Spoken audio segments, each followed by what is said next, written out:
Hi, everyone. Good afternoon. This is Mallory Wood, Director of Marketing at mStoner, and I'm very excited to welcome you to today's webinar, Achieving Big Project Success with Small Web Teams. If you've been on our webinars before, you know the drill. I've got a few housekeeping items, and the first and most important is making sure that you can actually hear me today. A couple people could use the raise your hand feature or shoot me a tweet at Mallory Wood or send me a message through the questions. That would be awesome because then I would know that I'm actually speaking to somebody right now. Oh, Kate and Faith, thanks so much. And Yvonne, looks like Lindsay and Mary can hear me. Good. We are good. Everyone can hear me. Thumbs up. We have started the webinar successfully, Fran. We're off to a good start. So during today's webinar, you can use that chat feature to ask questions. We have saved about 10 minutes at the end for Q&A, and we will stick around for 5, 10, 15 minutes afterwards if necessary to answer all of your questions. The official webinar will end at 4 p.m. Eastern, but if you want to stick around with us for a few minutes and ask questions, we will be here. So feel free to use that questions feature, and don't forget, you can tweet questions too. We're using the hashtag mStonerNow. You can take a look at that in the chat window, hashtag mStonerNow, and so I'll be on Twitter throughout this session chatting and stuff with you folks in the back channel. So feel free to use that and tweet your questions there. We're also recording this webinar. Everyone always asks, and yes, of course, it will be available. We'll post it on the mStoner blog and on our YouTube channel in about a week. But we know some of you probably want early access to the recording as soon as tomorrow. And all you have to do in order to get that is fill out the exit survey once you log out of this webinar. It will pop up on your screen, so just make sure your pop-up blocker is off.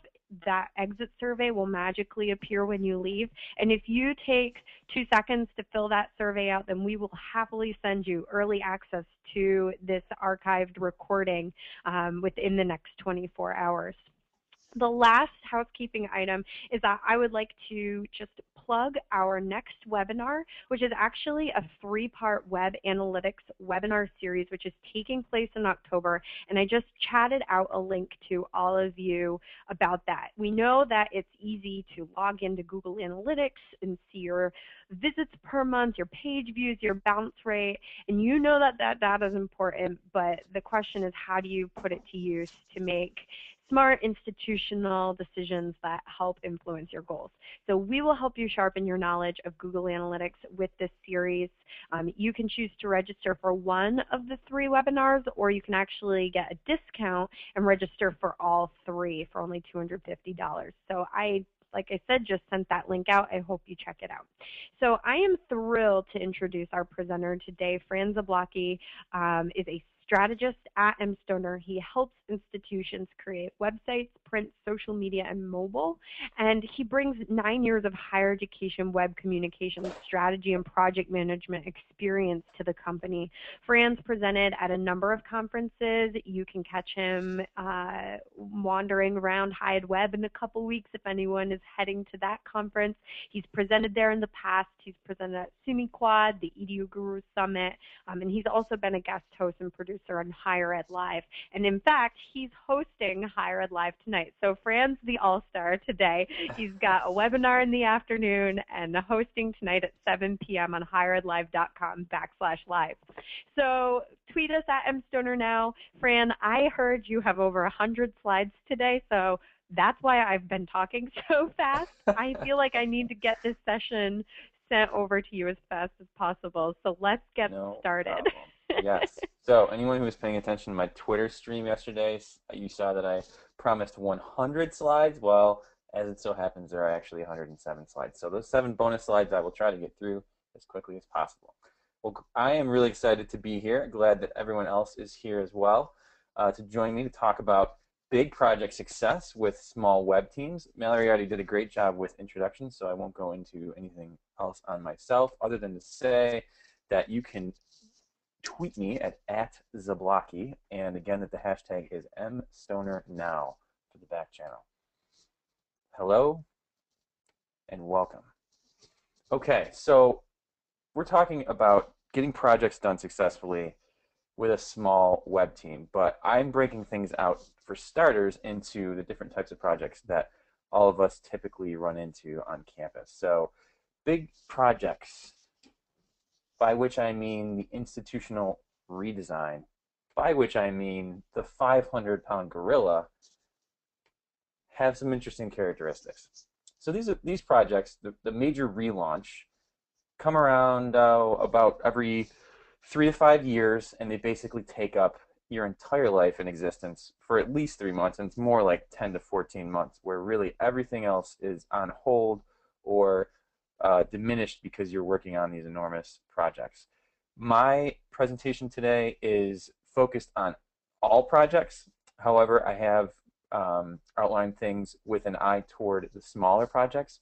So this isn't necessarily a webinar on how to do a major web relaunch, although I think there's a lot of applicable tools and tactics within for that. Instead, we're talking about the small projects. So when you have the big projects done, of course, you get a chance to do what? Relax, right? You just finished a 10-month, huge $100,000 project, and now you're done. Well, no, actually, everything's been building up the entire time you've been doing this major web relaunch, and you're overloaded with many, many small projects, which I will call hordes of 10-pound monkeys that are on your back the day you end that big project. So what are some of the qualities of small projects? Well, they could be an alumni community site, could be a capital campaign microsite, could be a campus anniversary site. It's pretty much anything which falls under the categories of the hey, I need a website sites that you always have. Isn't that awesome when you have somebody walk in your door and that's the first thing that they happen to say? Or you're in a meeting and you happen to run into some people who go, oh yeah, you didn't know about that site that we just built sites. So this is the type of thing that happens day in, day out, and there's always a lot of these types of projects. So what can you do to tackle all of these? Do you try to take them on all at once? Do you take care of the easiest ones first? Do you get creative with electrified t-shirts? Or do you take them on with lean, mean processes, tools, and communications? Pat yourself on the back if you raised your hand for answer D. Well, why are we doing this? Because we don't have unlimited time, we don't have an unlimited budget, and we definitely don't have unlimited people. And in fact, some of you may be the person on your campus who does all things web. And if you are, I highly encourage you, as a side plug, to check out Higher Ed Solo, part of the network that we have on Higher Ed Live, because that is full of resources dedicated for those who are an army of one. So how are we going to approach this today? We're going to take each section of the project lifecycle and we are going to trim the fat. And by trim the fat, we're going to make things lean. We're going to talk about lean processes. We're going to talk about lean tools, lean communications, and a lean platform at the end. Lean means having the right tools, collaborating as much as possible, centralizing documentation wherever possible, and being smart with our time. Before I get into the different project phases, I do, however, want to talk about a couple of positive advantages of being a small team. Yes, there are advantages. There are also many disadvantages, not having as many resources as other people, managing expectations, et cetera, but we're going to focus on the positive today. Small means that you're adaptable. It means you can adapt quickly to new situations that are thrown your way. Small means direct. It means you don't have to run everything through a huge committee or a huge team every time you try to do something. It means decisive. It means you can decide in the same day that you get a question about a project whether or not you can do that project sometimes. It also means that you're multi-talented. Being a generalist and wearing many hats is not actually all that bad. Variety can keep you current on a number of things. And so I think being small can be a positive, although this entire presentation from here out is basically here to help you be as good as you can be with that small team. Okay, so the worst kept secret of this entire presentation, number one, because there is actually another one, you can use this on big projects too. So don't think that this is somehow totally different than what we do for our large projects. However, apply them to the small ones and you'll be able to scale up for the big ones. And the worst kept secret number two of this presentation is that you can use it with big teams too. And if someone is part of a big team, you are all welcome here, and I think you can take a lot of the tools and tactics back to that big team and again scale up as appropriate. All right, so let's get into the process. Throughout this presentation, there's going to be a few visual cues that help you figure out where we are at any given time. I have the strategize, plan, create, implement, evaluate circles process that will be in the lower right-hand corner of all these slides. And then I also have in the lower left-hand corner of each of the slides little icons that represent tools, processes, and different types of communications that people can use. So this might be a good reference as you're piecing through the slides afterward to catch the one thing that you were looking for. So without further ado, let's get into the first section of our project process, and that is the strategy section.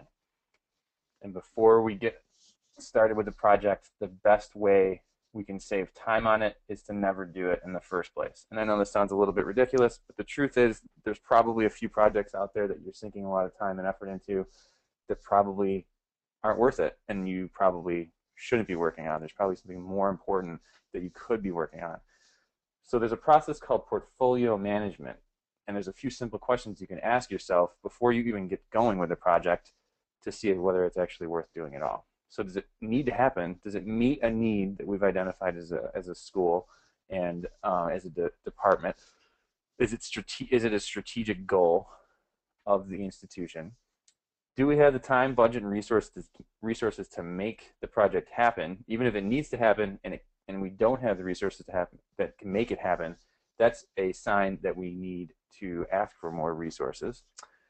And if we do have the resources and it does need to happen, can it happen right now? So maybe you've already got those resources dedicated to something else, and we need to table this or schedule it at a later date in the future. So these are the types of things you look at from a broad-based perspective. This is all your projects at once, looking, overlaying all of them at the same time to see whether or not you can fit them into your own plan. Okay. Be realistic about this. If you can't do it, you're not going to do yourself any favors by saying yes.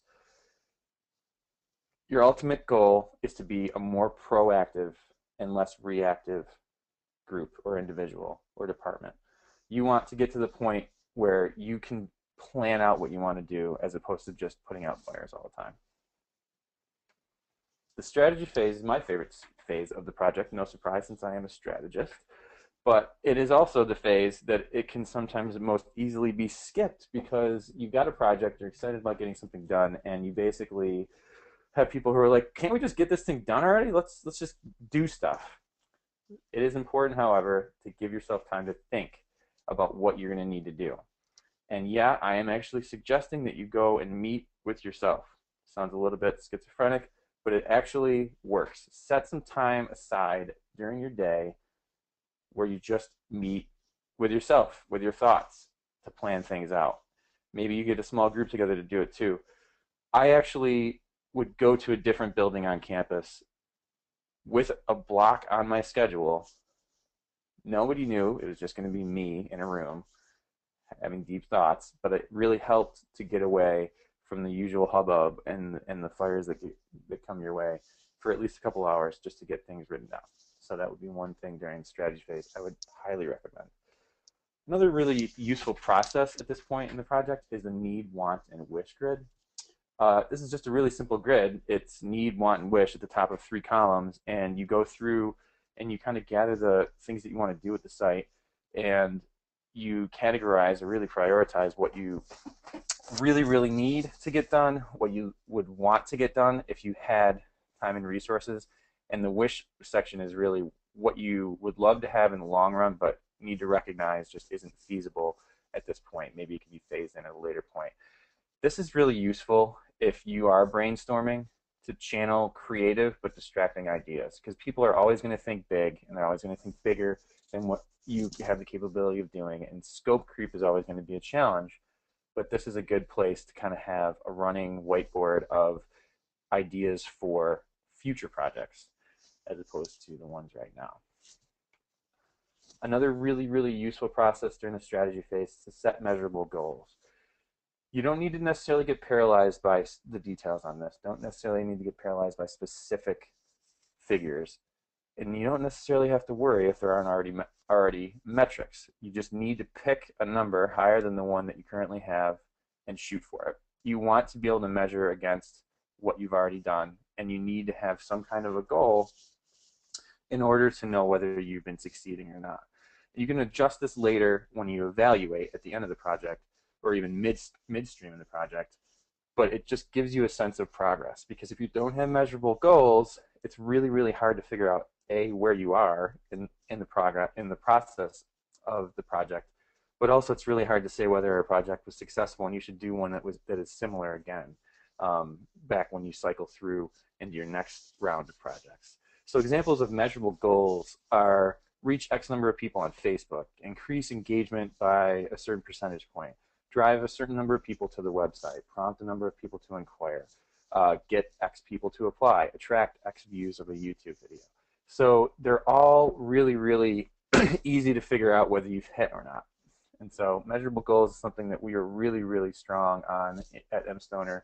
And I actually borrowed this slide from a presentation by my colleague Patrick Powers, who talks a lot about this all the time. And so it cannot stress enough how important they are. Yet another useful process within the strategy phase is the SWOT analysis. SWOT stands for strengths, weaknesses, opportunities, and threats, and it really helps you to get a good view of the environment that you're going to be working in for a project, and identify really what kind of things, what kind of factors are going to impact your project, and what kind of risks you might have thrown your way during the project. So taking all of these different elements from the strategy phase and putting them together into a lean document that's only 2 to 5 pages long sounds tough, but actually if you aim to make it as brief as possible, you can actually fit all of this in. So the business case, why should this happen, should be the first thing that you're identifying in the strategy brief. The SWOT analysis, what factors will determine if this will happen, should be next. That need, want, and wish grid of requirements, the what needs to happen should be in there, and then measurable project goals should be in there. How do we know if it happens? That is the document you can take to the administration to basically sell them on the idea that this project should or should not happen. And it is also a good checkpoint to determine whether you should stop right there. You don't want to put good time after bad, and if at the point where you have a strategy brief, the conclusion is that the project really isn't a smart idea, it's not too late to say no.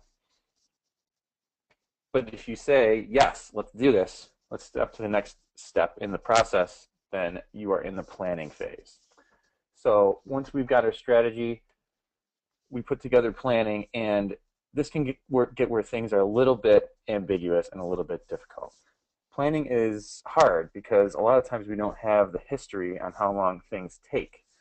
So my advice is to be conservative, but take your best guess. Don't get paralyzed by the fact that you don't know exactly how long something's going to take. You can always adjust later. So take an educated guess, and one way to take an educated guess, if you don't have a project that you've done similar to this, is just to begin at the end.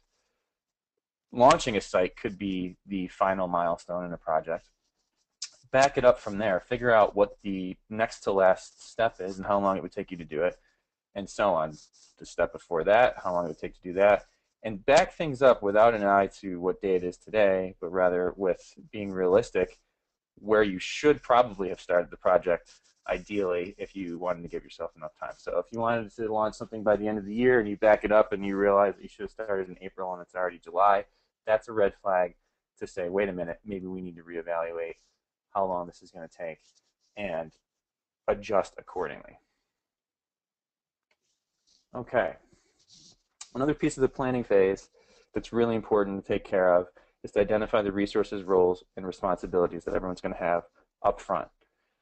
Using collaborative tools to help save time is something that's a theme throughout this presentation, and there's a couple of really good project management and project planning tools that I'm about to show you. And then tracking time is really useful to start to build up a baseline of information on how long things actually take, so that the next time around you actually can plan more accurately. So this is a cycle. It starts with strategy and ends with evaluation for one project, but it also circles back every time you do a new project. You should be relying on the past project's results. Okay, so an example of a good project planning tool is Smartsheet. Smartsheet is $160 a year. It's browser-based. A lot of the tools that are in here are browser-based, which is awesome because you don't ever have to worry about what version of a document it is. You just have a URL, and it's always the most current one. It allows sharing, commenting, and it is compatible with some of the larger systems, such as MS Project. An example of project planning screenshot from that program is here. You might not need to get this involved with project planning if the project is small enough, but it can be really useful to have something like this to figure out how many days things are going to take and basically see, map out milestones and deadlines that you're going to have throughout the project. Another example of this type of program is Ganter. This one's actually a free cloud scheduling program. I would say take a look at this one first since it's free and has quite a few of the features, but it definitely has some limitations compared to some of the paid options. It integrates with Google Drive. If you use Google Apps, it's a really good, easy way to integrate project planning into that. And of course has features similar to Smartsheet. There's just a screenshot of Ganter. The responsibilities list, as I mentioned, outlines roles and responsibilities for project teams. It maps to a position or an individual. So you may not have the individual lined up yet, but you can actually talk about the position itself, and that can sometimes help to identify where you may need to add new resources. So what you're looking at now is an example of what the mStoner team uses whenever we kick off a project to outline who on each side of the project should be doing what.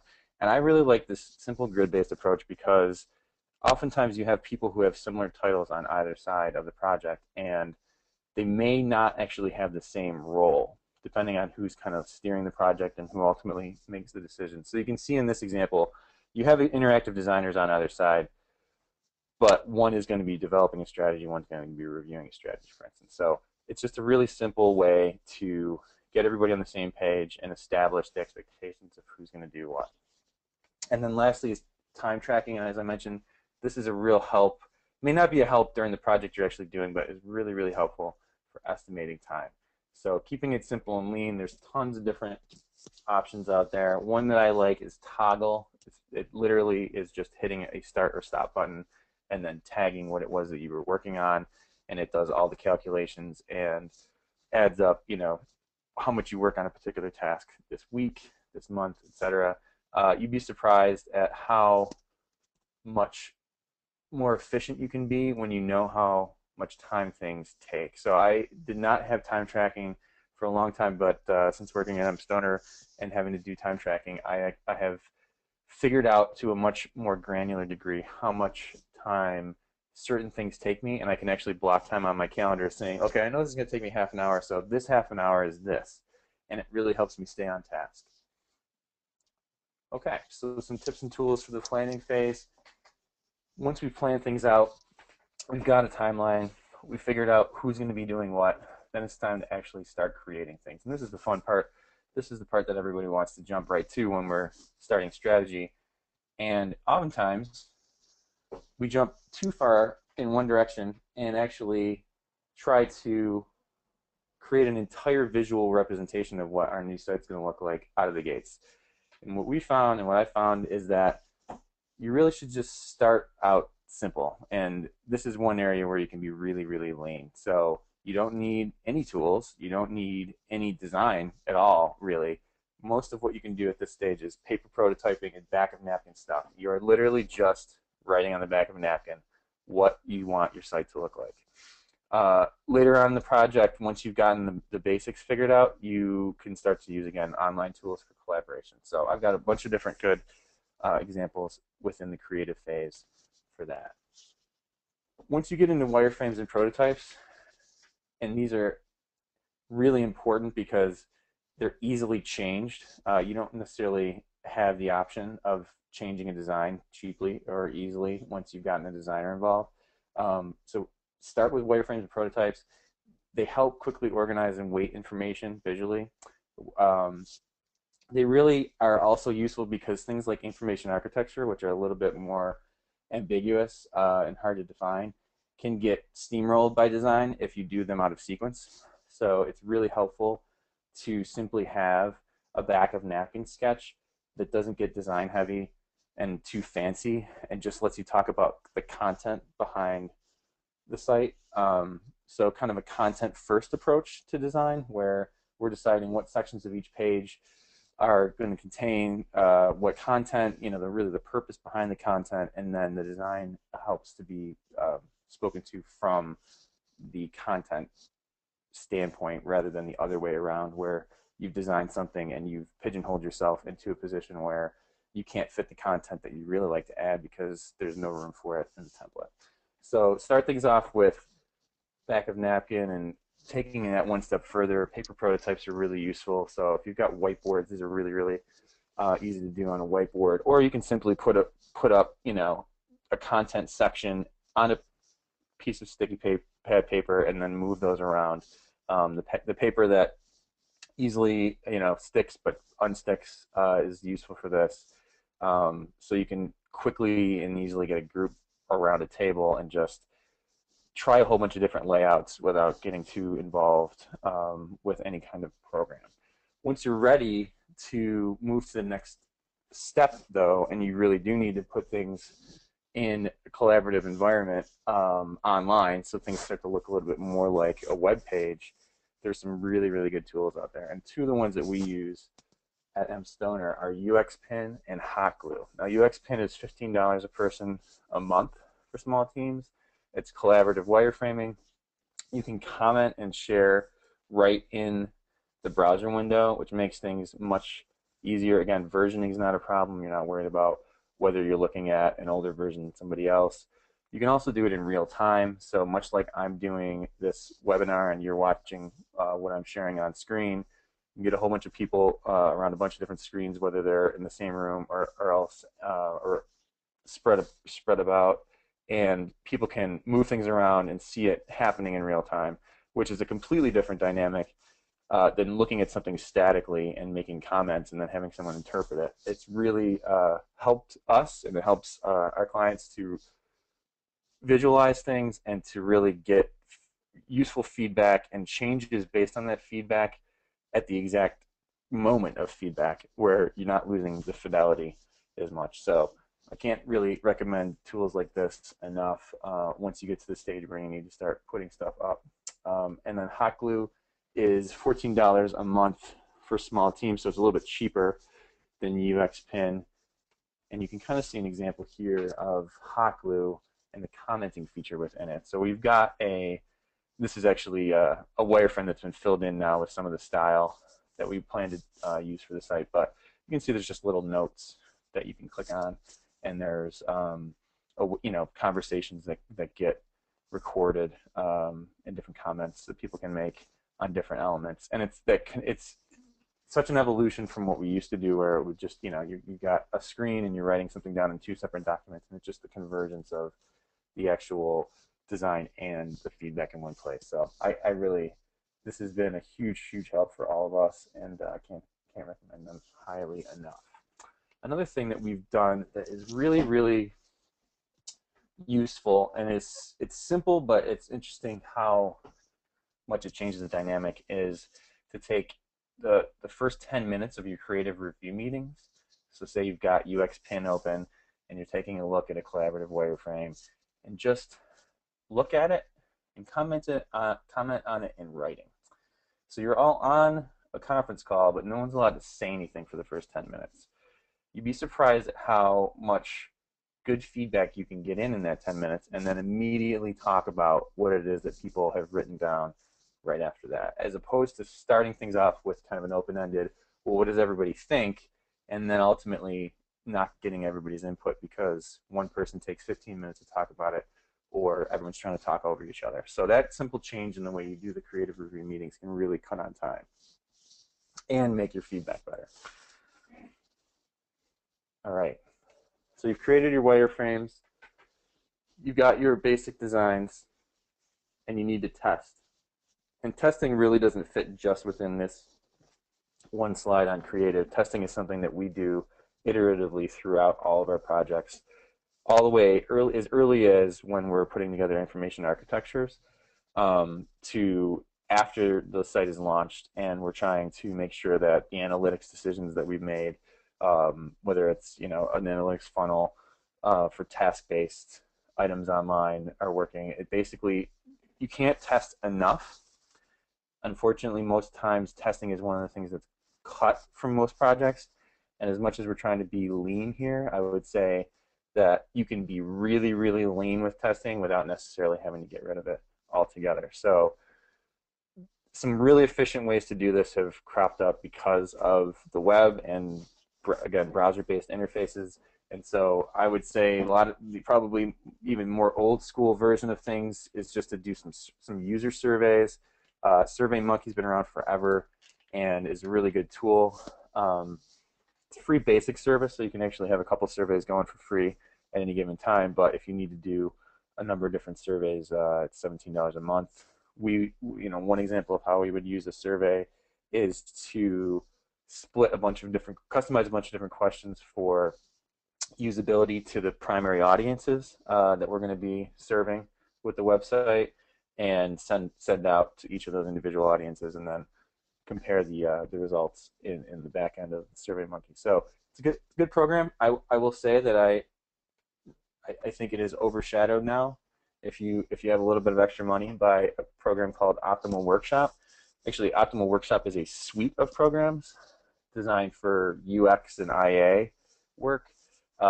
These are these save tons of time. Optimal Sort is online card sorting. Now, card sorting is pretty lean as it is. I mean, it's you with a bunch of index cards in a room, making sure people are grouping and labeling things the way that they expect them to be. So it can be a really good check for information architecture. But being able to do it online lets you scale this up and send out to tons and tons of people, and the data that you get is just really that much more valuable because your pool is that much bigger. So Optimal Sort is great. TreeJack is more of a hierarchical information architecture pathing tool, and similar to Optimal Sort, can be scaled up really, really well. Helps you determine whether the sequence of links that you're using on a page actually makes sense to people. And then Chalkmark is a wireframe and design heat mapping tool, which, just if anyone's not familiar with heat mapping, got an example coming up. It basically shows you where on the page, and this is after you have kind of a more high fidelity design, where on the page people are actually clicking when you give them particular tasks. It's $109 a month for each of these, so it's a little bit pricier. But again, most of these tools now, unlike a lot of the enterprise tools we used to have in the past, will let you do a monthly fee. And so if you're on a tight budget and you plan to do testing, you don't necessarily have to get 12 months of testing. You can just sign up for 1 month, pay the fee for the one tool that you need, and then end the relationship after you no longer need it, and pick it back up when you do again. So you can actually save some money if you're not just leaving an open credit line going month to month with these. All right, so the example that I was talking about with heat mapping, say this is actually the mStoner site, and this is what the user would see using Optimal Workshop. You just got a simple task. Where would you click if you wanted to understand what mStoner does? And then the resulting heat map shows you basically where people clicked and gives you a percentage. So it can really help to test out your assumptions about what parts of the screen people are going to be going for what. Okay. A presentation on the web would not be complete without a slide on responsive design. But I'm taking a tack of just showing you a couple quick lean tools you can use to test your site responsively. We do all of our sites responsively, and one of the easiest things you can do is just plug it into responsinator.com and see how it will work. Nothing is a substitute for having a bank of devices to test on, the actual native devices, because even Responsinator and its ilk can't completely replicate what a certain device is going to look like. However, we're trying to save on money and we're trying to save on time, and most of us can't afford a huge bank of extra devices, especially not the latest, greatest devices at any given time. And so this is a really quick and dirty way to just plug in your URL and see how it shows up on, like, I think there's probably 30 different devices you can show. By default, they've got all the big ones, so the iPhone, the iPad, et cetera, et cetera. And they also are pretty quick to get new devices up there as they come out and even before they come out. So it's actually a very, very useful tool to make sure that things are looking good in the responsive environment. There's so much more you can do here in the testing area that I can't even cover it all today, but there's, sites that do really specific things. CynthiaSays.com is where we go to make sure that our sites are tested for accessibility. The W3C has a compliance website, validator.w3.org. There's some really good tools to test page performance that are listed there, webpagetest.org and tools.pingdom.com. And page performance is one of those kind of invisible things that can be forgotten if you don't think about it explicitly, but you really should be worrying about, what the weight of the files that you're serving up on your pages are. Photography, especially in a responsive environment, you want to make sure that photos are being resized both in the sense of screen space, but also in the sense of how much storage space how big they are and how much bandwidth they're going to need to load. And so those page performance tools will help you to make sure that you're as lean as possible in that respect. Okay, I'm on slide 68 after half an hour, so we are on track to have time for questions at the end. Good stuff. Okay, so this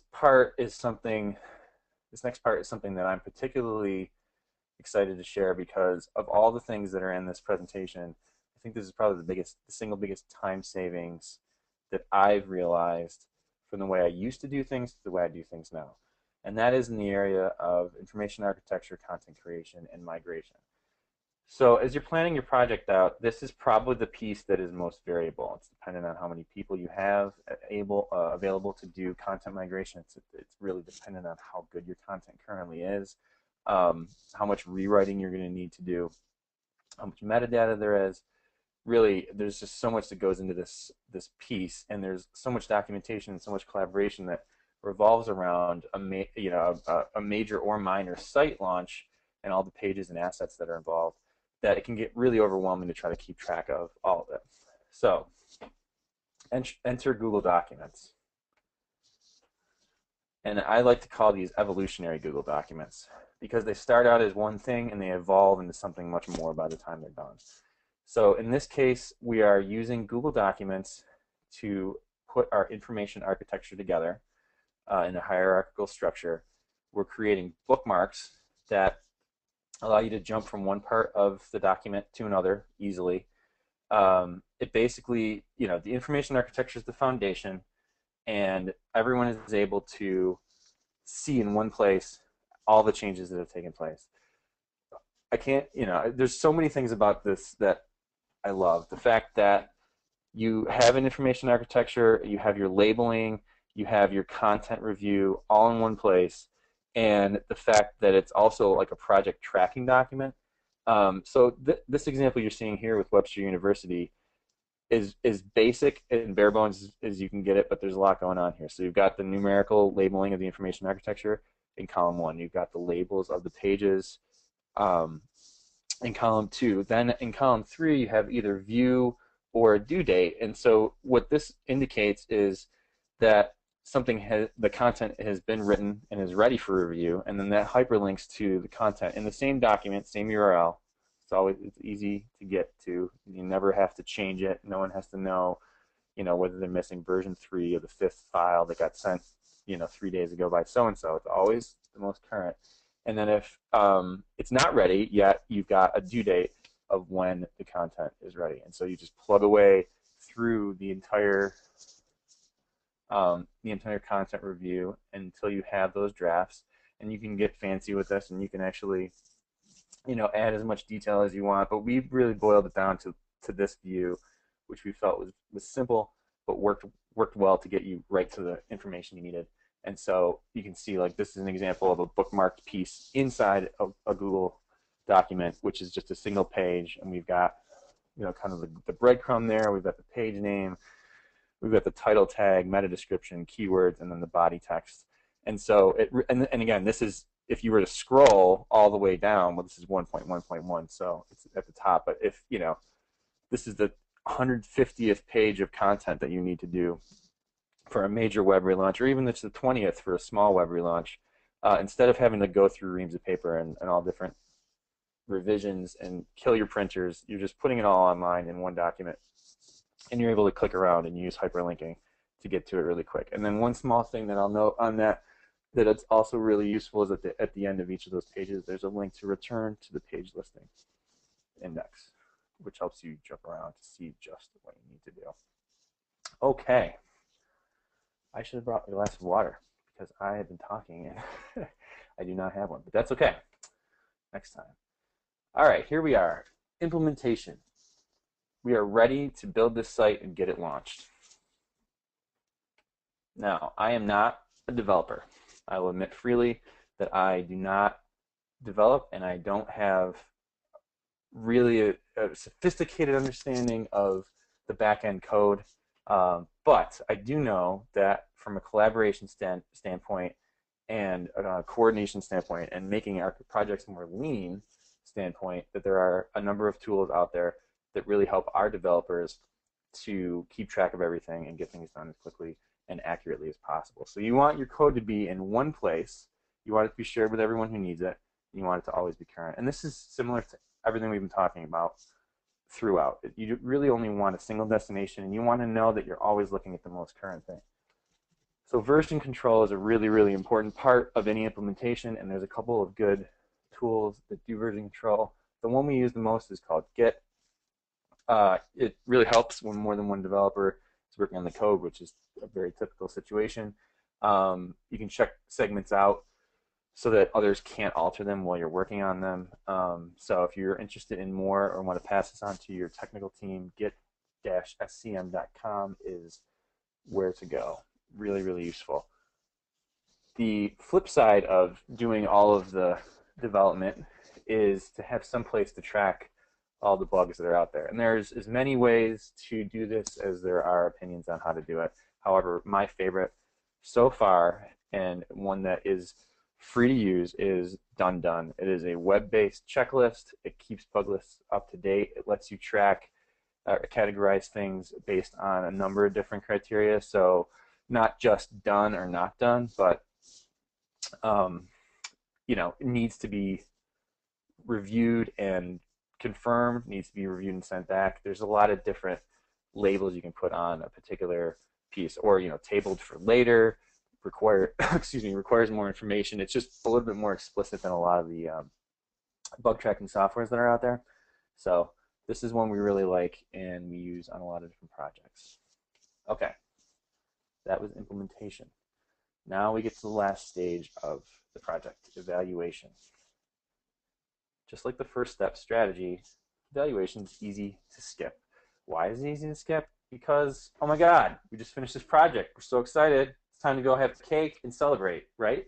But before you do that, it's crucially important that you do this step, because it's going to make all those earlier steps so much easier and so much more accurate the next time you do a project. There is the cake. You can't have it yet, though, because you need to do a project debrief first. Sorry, I know. It's a cruel world. This is the meeting you schedule literally right after you launch. In fact, you probably should schedule it before you launch so that it takes place like the day or two after. And the reason why you want it to have right after is because you want everything to be as fresh in your mind as possible. It's a time to have an honest assessment. Yes, we're excited that we completed this, but did we meet our goals? And again, going all the way back to the beginning of the project, when we had measurable goals, well, did we meet those goals? How did we do? How close were our estimates? If we met the goal, but we actually blew it completely out of the water by like 8,000%, maybe next time we can set a more realistic goal. Or vice versa, if we really came in way under, maybe we were just completely overestimating how much we could get done. Make sure you make notes of this, because this project debrief is going to be one of the first documents that you use as a reference when you go to put together that strategy brief on the next project. Okay, what did we do right? What did we do wrong? What did we not see coming? So factors that just weren't on our radar that we could potentially control for next time.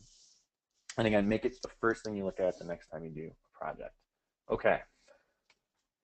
This almost goes without saying, and maybe I don't even need to say anything. Google Analytics is free. It's powerful. You need to get it. It should be on every single one of your web pages.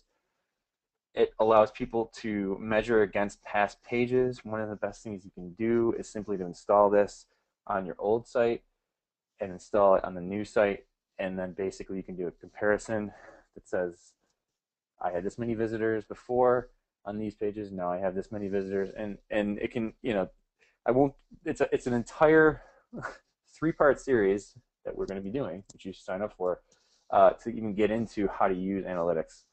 But I will say that it's a simple step, and it doesn't take a lot of time just to get the code put in. And it's an enormously helpful step on your future projects to have that kind of data available to determine whether or not the project's actually going to be worth it. Okay, that's the evaluation stage. Now we've gotten through the entire cycle. I want to talk about the communication collaboration tools and techniques you can use to make sure that everything stays cohesive throughout that entire cycle. So, in the interest of keeping things lean, like we want to cut out everything that isn't necessary, but we don't want to skip anything that is necessary. One of the biggest things you can do is to get away from email as much as possible. Notice I have not mentioned email a single time, and I am now on slide 82 and have gotten through an entire project lifecycle. Email's the devil because email gets buried and email is overwhelming and it sucks you in and you want to reply immediately, or at least if you're like me, you need to turn it off and make sure that your project communication isn't just happening through email. Because what happens, you end up in feedback loops. I reply to this person, that person replies to this person. We had a third person in on the thread halfway through, but they didn't catch that first file because it wasn't a forward, it was just a reply all. And then we've lost it and we spent 15 minutes of each of our time, which actually adds up to about 3 hours of time for all the people who are involved trying to figure out what exactly it is that we're talking about. Okay, enough said. Don't use email unless you absolutely have to. This is where we get into the really exciting stuff. Meetings. Yeah, I have 2 slides. Maybe I have 3 slides on meetings alone. Nobody likes meetings.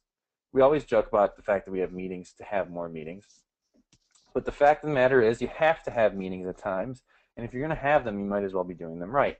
So when at all possible, meet to decide and not to discuss. If you're using all these collaborative elements that we've been talking about this whole time, you should have an idea for what you want to do when you get to the meeting. If there's a difference of opinion, you can weigh one against another, but you should ultimately be trying to decide things at these meetings. If you don't need to have a meeting, don't have one.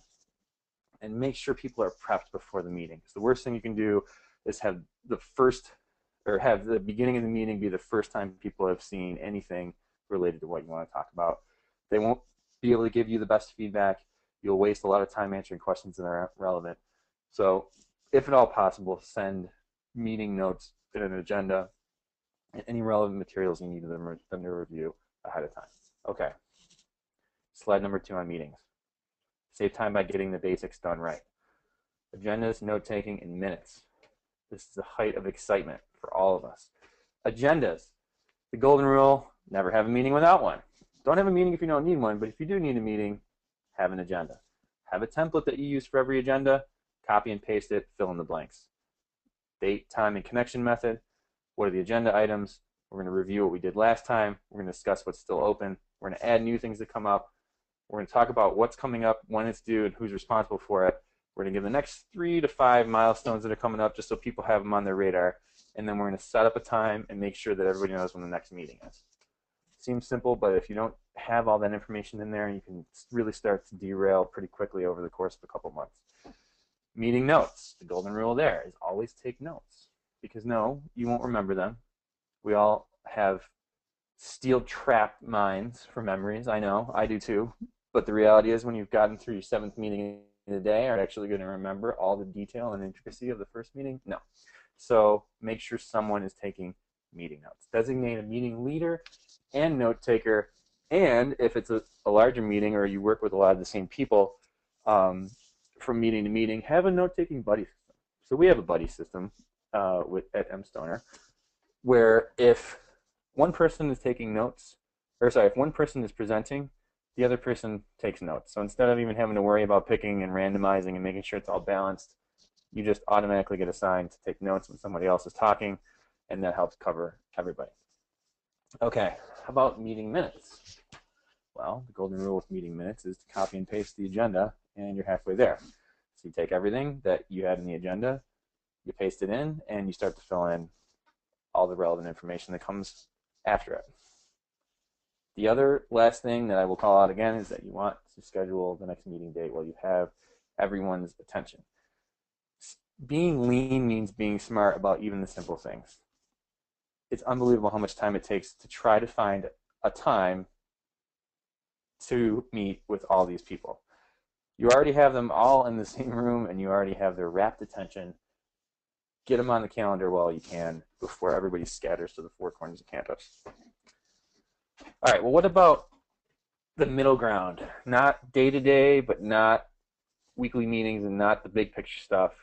Well, you're going to need to know where you're at any given point in time pretty routinely. So you're going to want to have periodic status reports. And you can, this is just an opportunity for you to pull your head up and just take a deep breath and say, okay, where are we at in relation to where we should be? So this isn't something you do every single time you meet. Really, it can be quarterly, it can be monthly, depends on how compacted the project plan is.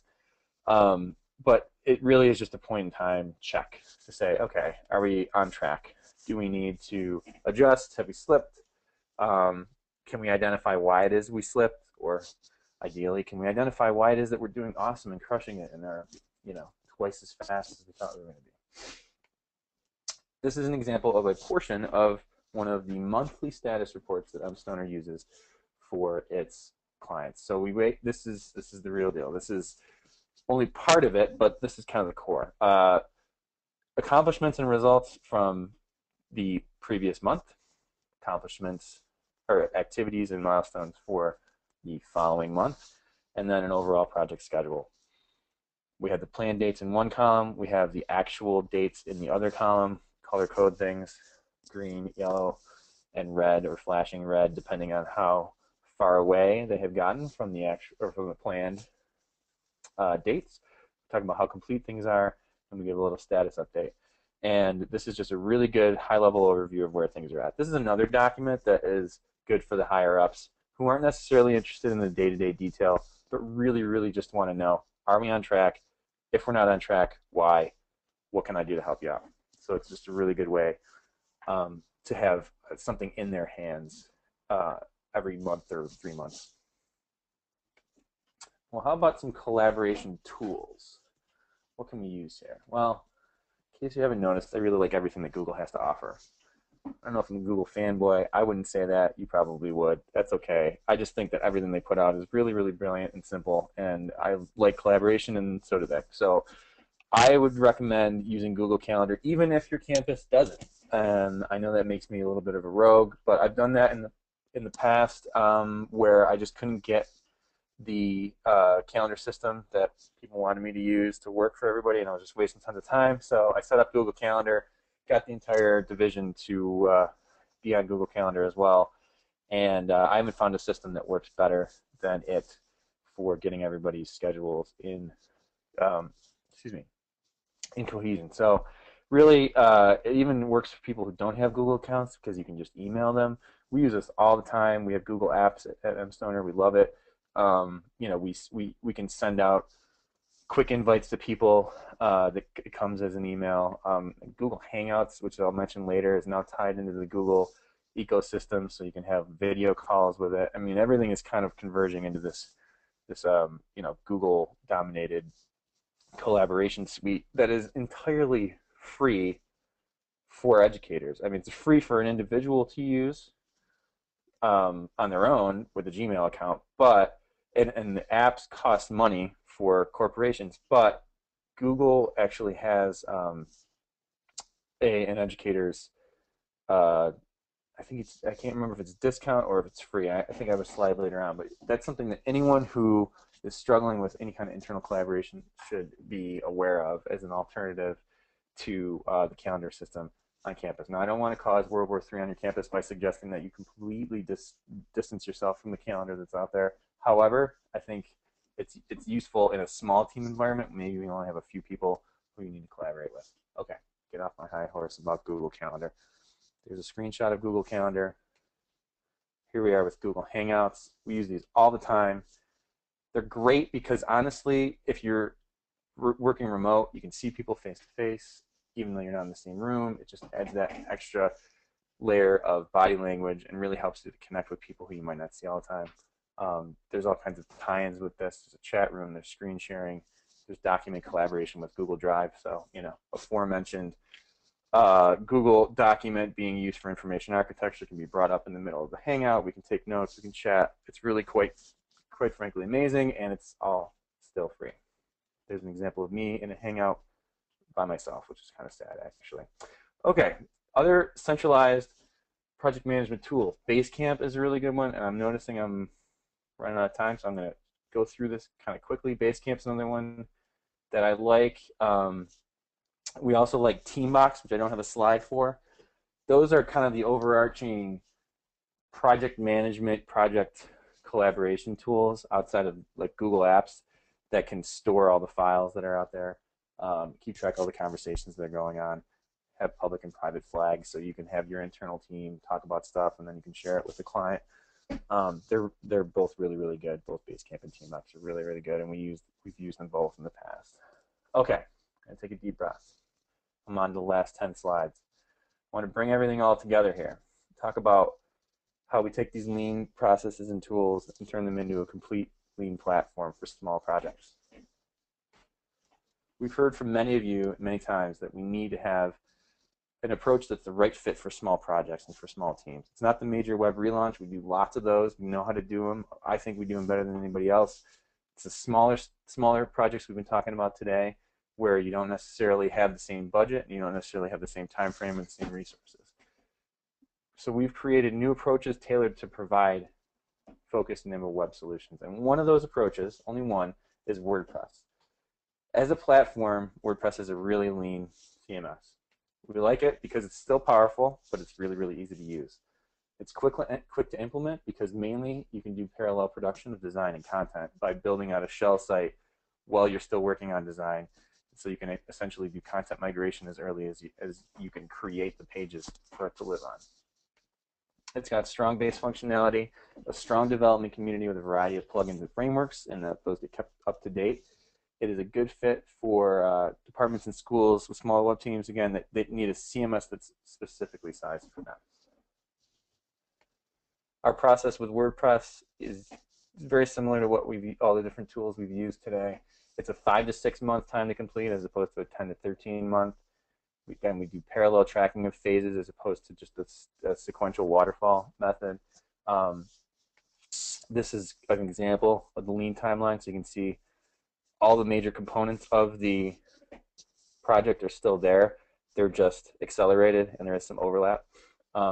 So it's just, I mention it because I don't want you to think that what we're talking about today is just a big group of different types of tools that we just pick and choose from. We also, basically apply all of these and put them into a cohesive whole package that we offer. So it's important also to mention that we're flexible. That's one example of what we can do, but the reality is that before we decide what platform we're going to take or what approach we're going to take, we talk to you. We figure out what the best solution is going to be. So we can customize the WordPress one. We can customize a different approach that will fit your needs to help you create a smart, sustainable solution. So if you're interested in working with us, let us know. We'd love to work with you. I want to thank everybody for their time and thank Mallory for running this. And I think we are pretty much ready for questions. And I think I have 15 seconds according to the official clock, but we'll go over by about 5 minutes so that we can get some questions done. Is the official clock an Apple clock? That's the question. Yeah, well, the official clock is an Apple clock because, yes, I am on an Apple. All right. Well, then if Apple says you have, well, no, you don't. But if Apple said you have 15 seconds, then I believe them. All right. So, besides the conversation surrounding cake, and you have created quite a buzz on Twitter, Fran, about Anne and Tanya and Colleen and I all wanting to eat cake now. Some of my other favorite tweets, I just want to take a minute to read them out. Laura noted that the Responsinator is going to be her new favorite site. Lindsay mentioned that the idea about debriefing is a really good one, and they went through a redesign recently, and she felt like it would really have helped if they had done some immediate debriefing. And George, at the beginning of the webinar, said, wearing many hats is not always bad. Variety keeps you current. And I really liked that tweet as well. So let's move into Q&A. I know some people probably have to bounce. It's 4 p.m. Eastern, 3 p.m. Central, and the webinar is officially over, so please don't forget to fill out that short survey at the exit of this webinar. Your feedback is really valuable. It helps us determine future webinar topics, and it gives our presenters like Fran a sense of how they did and if the webinar actually met your expectations. In fact, our whole web analytics series in October was entirely based on the fact that we kept hearing in webinar feedback that people wanted more analytics. So we really read them, and if you fill out that short survey, you'll get early access to today's recording. So please, we appreciate that you take a few minutes to do that. But let's move into questions for those folks who can stick with us. I'm seeing some come through, and Tony, I think I probably just answered your question about getting the archive version. Mallory, can I jump in based on some yeah, stuff I've seen on Twitter? So I think Ann Peterson makes a really good point to say that you should not just arbitrarily pick numbers out of the clear blue sky as to your goals and measurements. And if that's how it came across, I apologize. Mallory, your reply tweet, interpreting what you think I was trying to say is, that in cases where you absolutely have no idea where to start, which is going to happen sometimes, the best thing to do is, essentially pick a number higher than the one you're currently doing. It sounds kind of ridiculously simple, but you have to start somewhere, and then to have that goal, helps. So double, take what you're doing and double it. Or if you don't have any measurement at all, then you really do just kind of have to pick something as a target and see how close your estimate was. So that's, I don't want you to just start anyone to think that I'm encouraging them to just be arbitrary with numbers out there. I liked my On's response. 7.7 feels good today. Yeah, whatever maybe 8. feels Why not? good today. Exactly. Yeah, Donna Tallarico from Elizabethtown and I were doing a webinar last month, and one of the things, the webinar was focused on some of her, the acceptance packets and the integrated marketing that they did on social media this past year around that, and she said that, this first year they actually did what you just said. They set some goals, but they set it based on some of their current site traffic, some of their current engagement rates, and just put those goals a little bit higher than what they were experiencing. And now that they've gone through the process this year, next year, they have the metrics that they gathered this year, and with some research and with a continued look at their analytics, they're going to be able to set meaningful metrics and, base those off of this past year. So, Fran, thanks for addressing that, because that was actually going to be the first question I had for you. So it's like you read my mind. Oh my gosh. I love it. So one of the questions that came through through GoToWebinar is from Yvonne, and she is asking if you have any suggestions for testing Internet Explorer when you're developing on a Mac.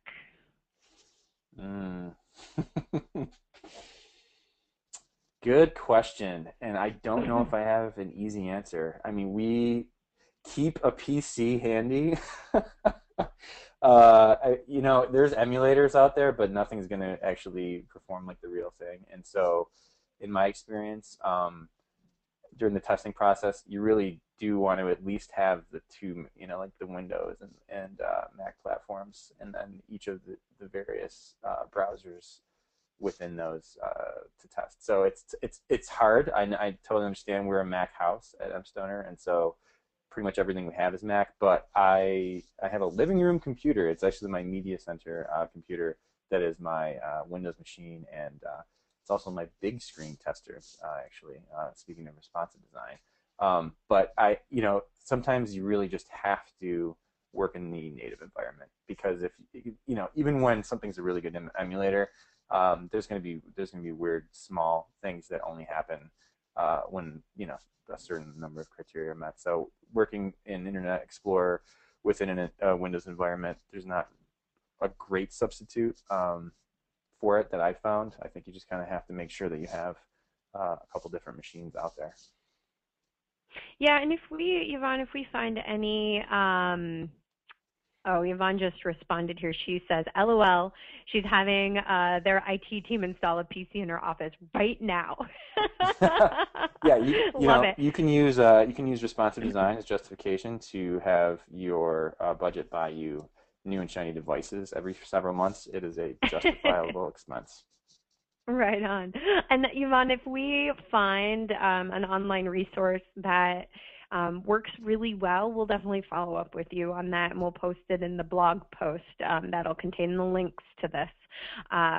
So let's see, our next question comes from Danny. Danny missed one part in your Google Docs section, Fran, and you referenced building multiple Google Docs, and his words are, were the building multiple Google Docs and then linking them all in one document?